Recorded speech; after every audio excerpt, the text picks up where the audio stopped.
Hello student, एक बार फिर से आपका स्वागत है आप उनके स्मार्ट स्टडी क्लासेस में। हाँ, तो हमारी इंटरमीडिएट की इंग्लिश की क्लास चल रही थी और जिसमें चला था आपका अनसॉल्व पेपर। क्या चला था? Unsolved paper.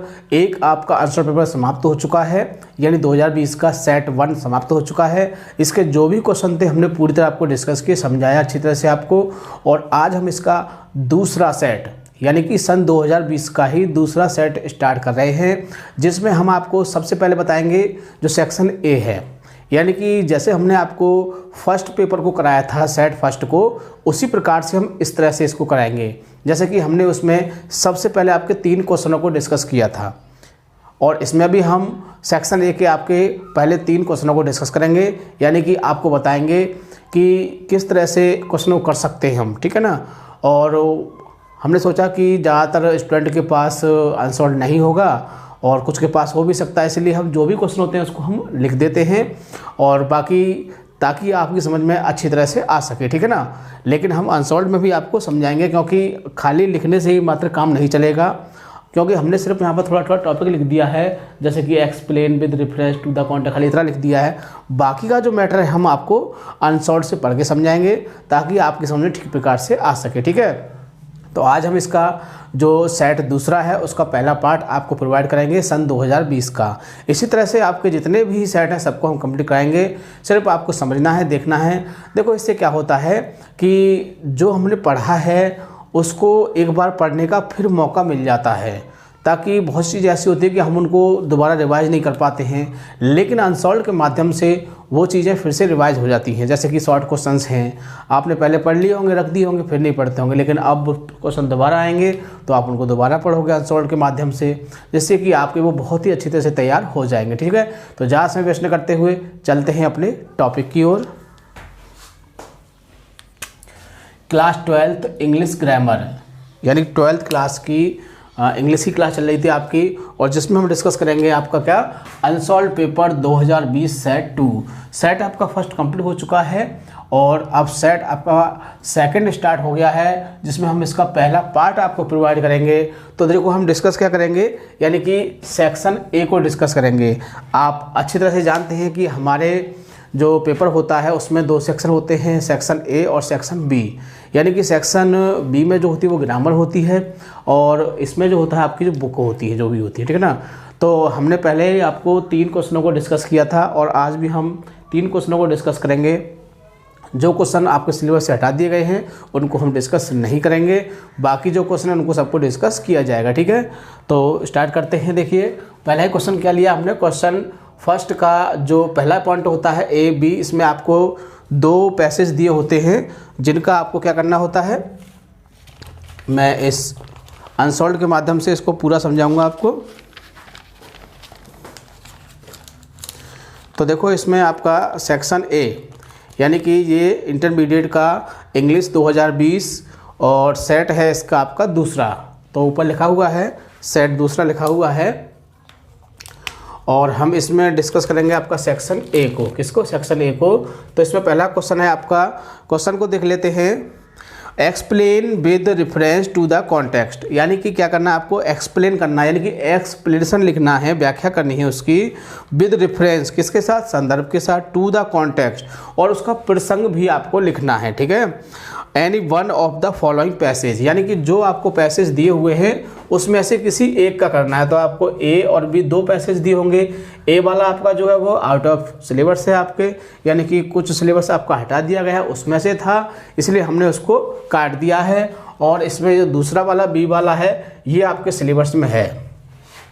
तो सबसे खास बात क्या होती है एक्सप्लेनेशन को करने की, कि हमको उसको पहचानना बहुत ज़रूरी है।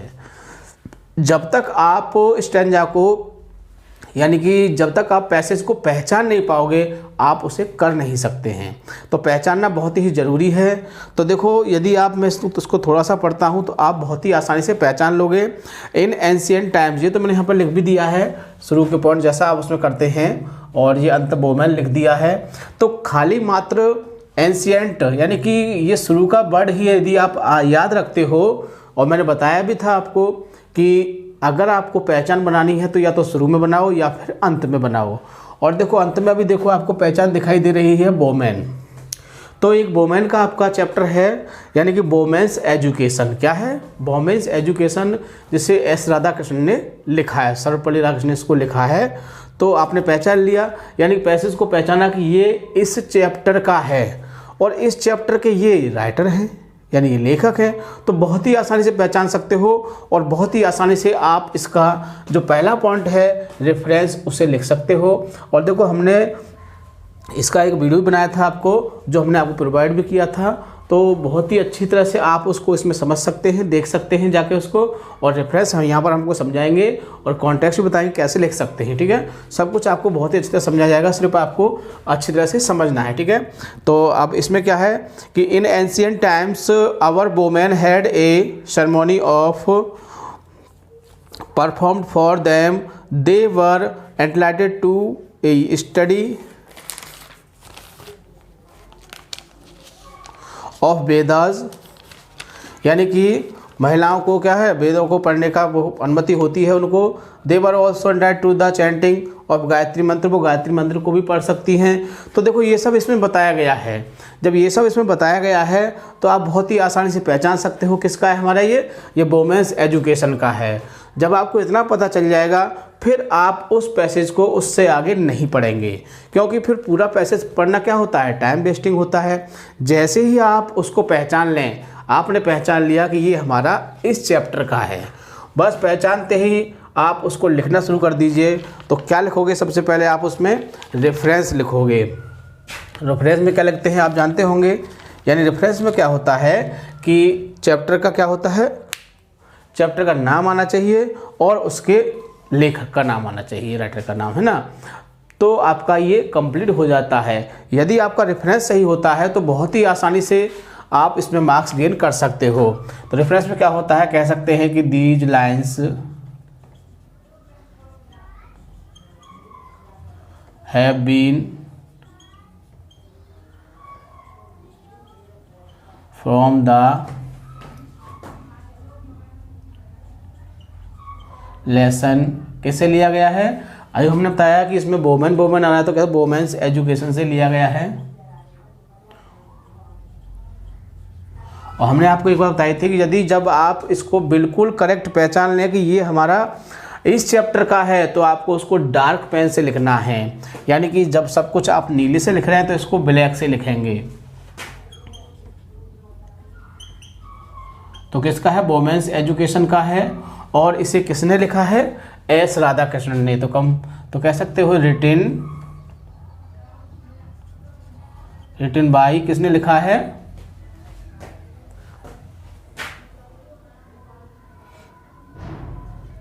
एस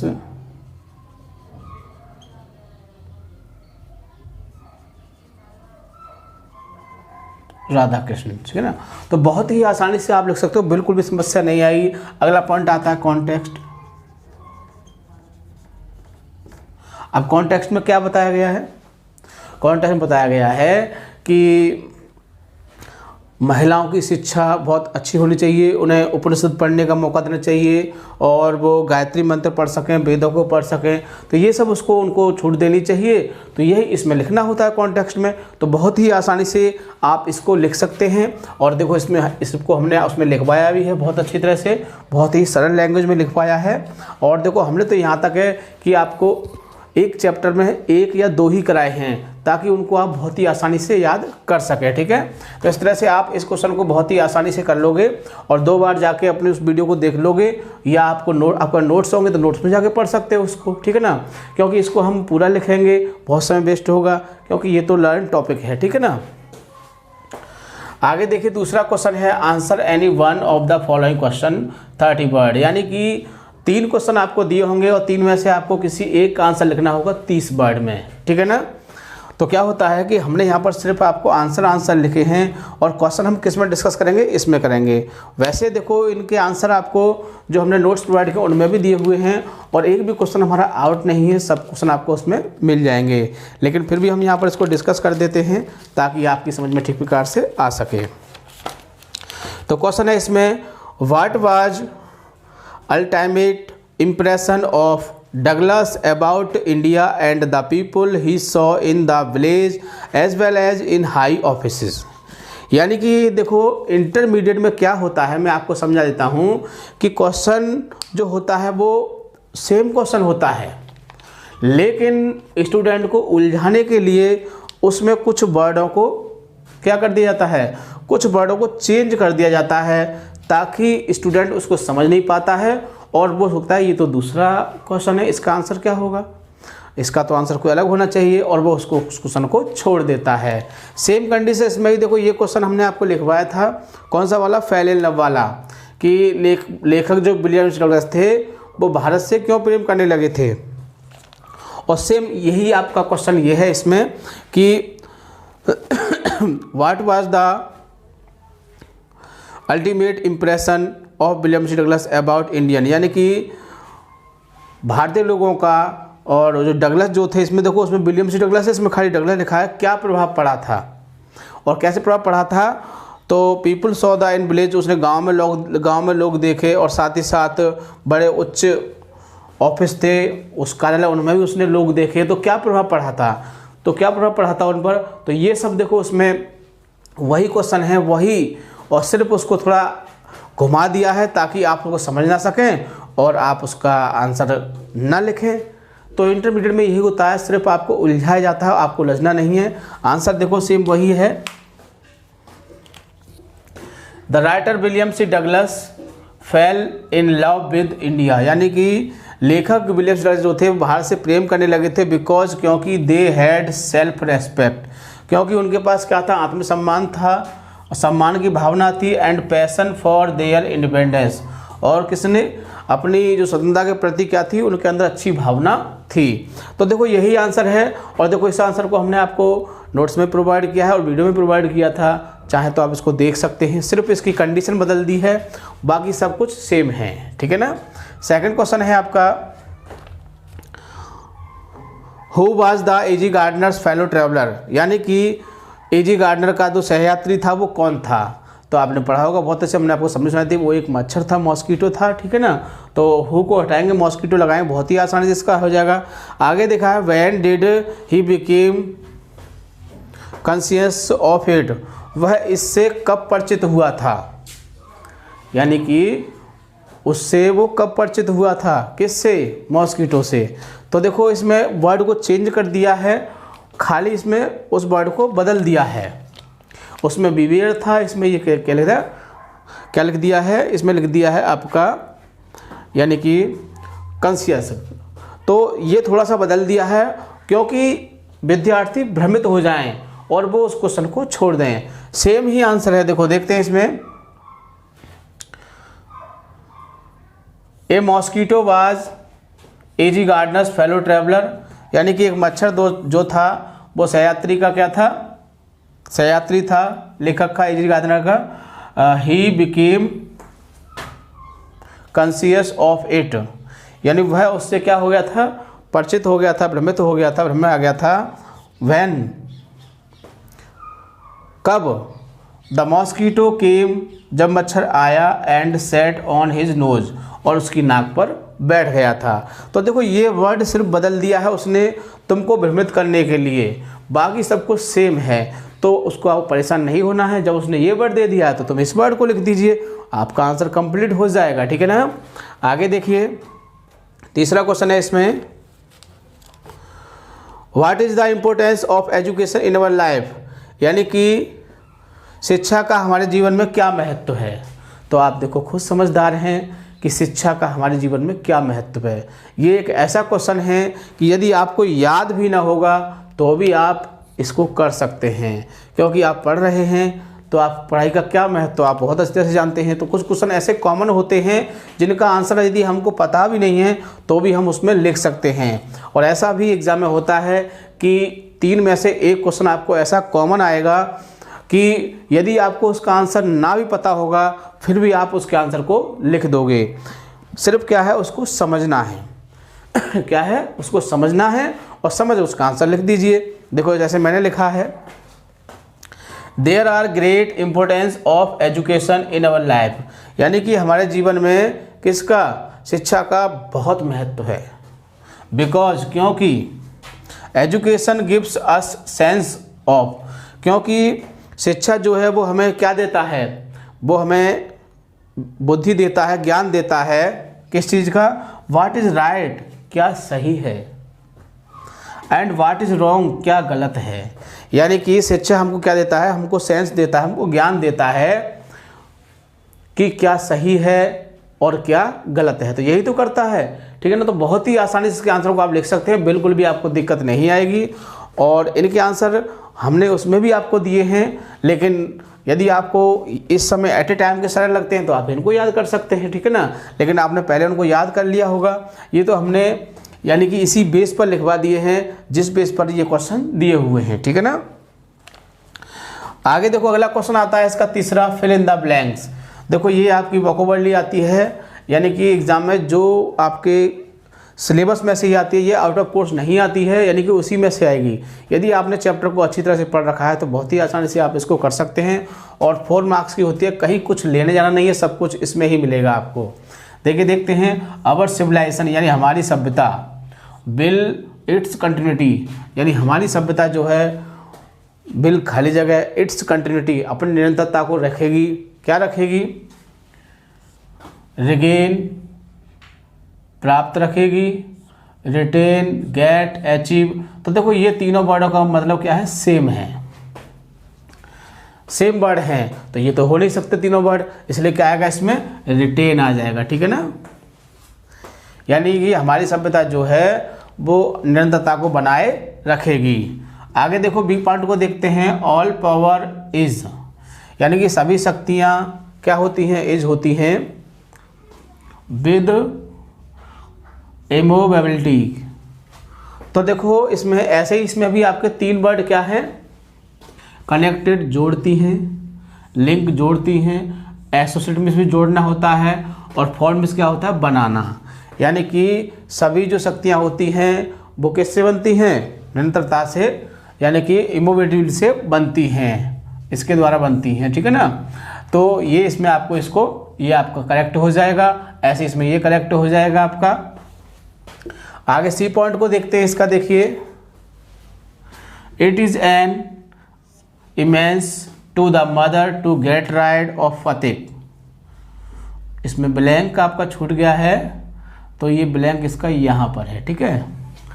देखो कभी कभी क्या होता है, ये ब्लैंक कभी ये ब्लैंक बन जाता है, कभी ये ब्लैंक बन जाता है, रिलीफ। यानी कि उसकी माँ जो थी वो फतेह से क्या थी, छुटकारा पाना चाहती थी, रिलीफ चाहती है, छुटकारा पाना चाहती थी उससे, किससे, अत्यधिक, बहुत ज़्यादा। यानी इसमें क्या होता है, अत्यधिक होता है तो कभी ये भरने को आ जाता है, कभी रिलीफ भरने को आ जाता है, तो यहाँ पर इसका ब्लैंक है, ठीक है। तो इसको इसमें यहाँ पर फिल कर देंगे। आगे देखिए डी पॉइंट इसका बहुत ही इंपॉर्टेंट है, द ओल्ड फैमिली सिस्टम यानी कि पुरानी पारिवारिक जो प्रणाली होती है, इज है इटसेल्फ स्वयं में, टू प्रेजेंट डे वर्तमान की कंडीशन के अनुसार। पुरानी प्रणाली जो होती है वो वर्तमान की कंडीशन को ग्रहण कर लेती हैं, क्या कर लेती हैं, ग्रहण कर लेती हैं। तो एडॉप्ट में क्या होता है, ग्रहण करना होता है। इस तरह से इसमें ये हमारा फिल हो जाएगा, ठीक है ना। तो ये क्या होते हैं, वोकैबुलरी क्या होता है, वोकैबुलरी को 1 या 2 बार अच्छी तरह से समझ लोगे तो उसको आप बहुत ही आसानी से भर सकते हो। और इसकी हमने देखो सबकी वीडियो आपको प्रोवाइड की हैं और आप इनको देख सकते हैं, बहुत ही आसानी से कर सकते हैं, बिल्कुल भी समस्या नहीं आएगी। सिर्फ इसमें समझना क्या होता है, जो ग्रामर पोर्शन होता है उसको समझना होता है ठीक प्रकार से, आपको बता दें, ठीक है ना। क्योंकि ये चीज़ तो आपके लर्न करने की हैं, सब हमने आपको प्रोवाइड कर दिया है। फिर भी हम इसमें आपको कुछ इजी, कुछ ट्रिक, कुछ टॉपिक मिलेंगे तो हम इसमें आपको उसको बता दिया करेंगे, ठीक है ना। तो इस तरह से देखो आज के आंसर पेपर में हमने आपको 3 क्वेश्चनों को डिस्कस किया, पहला क्वेश्चन, दूसरा क्वेश्चन और तीसरा क्वेश्चन। इसी तरह से जैसे हमने आपको पहले सेट में किया था उसी तरह से हम इसमें आपको सब कुछ प्रोवाइड करते रहेंगे, तो ठीक है ना। तो आज हम इन 3 क्वेश्चनों को ही डिस्कस करेंगे इसमें, क्योंकि ज़्यादा क्वेश्चनों को डिस्कस करते तो वीडियो काफ़ी लंबा हो जाएगा और लंबा वीडियो देखने में बोरियत होती है, आप समझदार हो, इसलिए हम इस 3 पॉइंटों को डिस्कस करेंगे और बाकी क्वेश्चनों को अगले पार्ट में डिस्कस करेंगे, ठीक है ना। तो इसको आप बहुत अच्छी तरह से समझोगे और जो भी क्वेश्चन इसमें आए हैं उनको याद करने की कोशिश करोगे, फिर उनको लिख के देखोगे, क्योंकि एग्ज़ाम में आपको क्या करना है, लिखना है, ना कि किसी को सुनाना है, ठीक है ना। तो वीडियो को पूरा देखोगे और वीडियो को लाइक और शेयर करना नहीं भूलोगे ताकि और लोग इसका फ़ायदा उठा सकें। ठीक है, थैंक यू। जय हिंद, जय भारत।